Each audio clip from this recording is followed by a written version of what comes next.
We're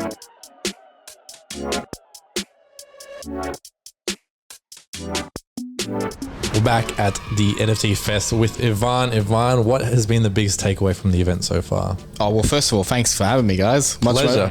Much appreciate it. It's really, really cool to be here with you both.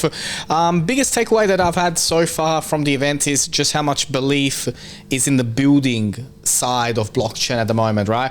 A lot of retail investors are panicking, worried about have I lost my money? Is this all going to zero? But you see so many people here that are just so passionate about building the next stage of NFT, the next stage of blockchain.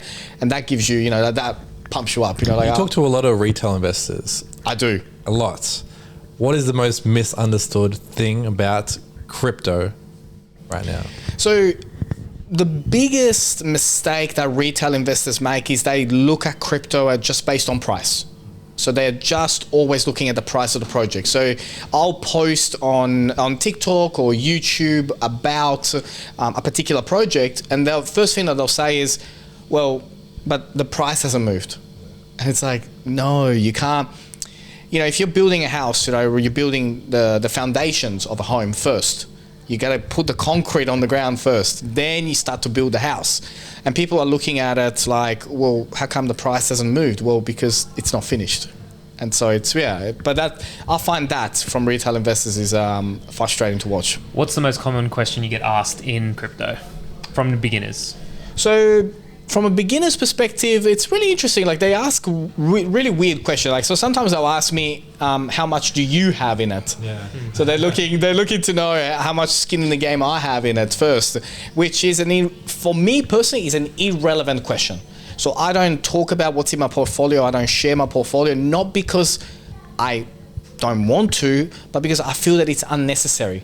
What's the point of you knowing how much is in mine? It's not going to change your world.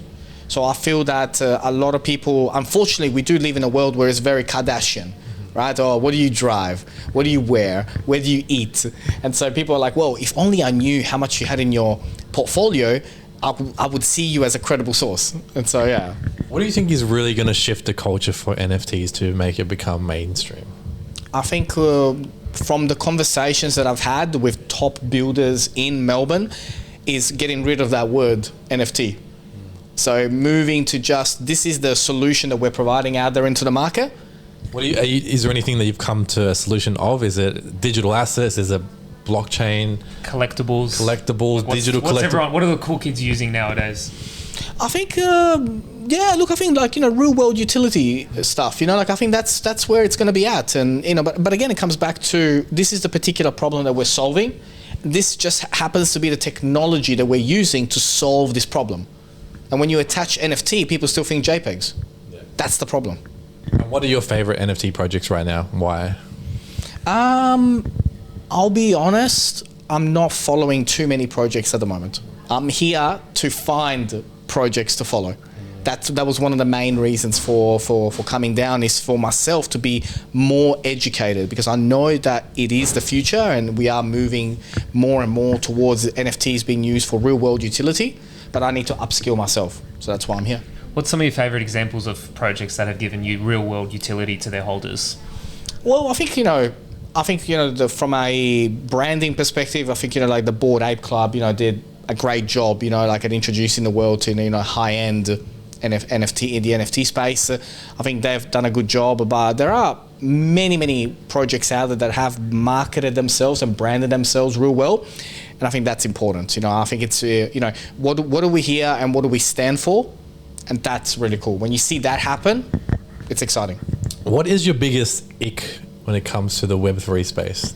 What grinds your gears? I think what really grinds my gears now more than ever, especially now we're seeing, the house of cards fall during the bear market, is all the liars, all the cheaters. You got the CEO of a company saying on Twitter, we're fine, and 24 hours later, we're bankrupt. He knew where they were heading way before 24 hours before it was announced, and that to me grinds my gears, because you got people that are doing the right thing and building the good projects and putting the time in, that get all put into this, crypto is a scam, and it's frustrating. Summarize the Australian Web3 scene in one word. Collaborative.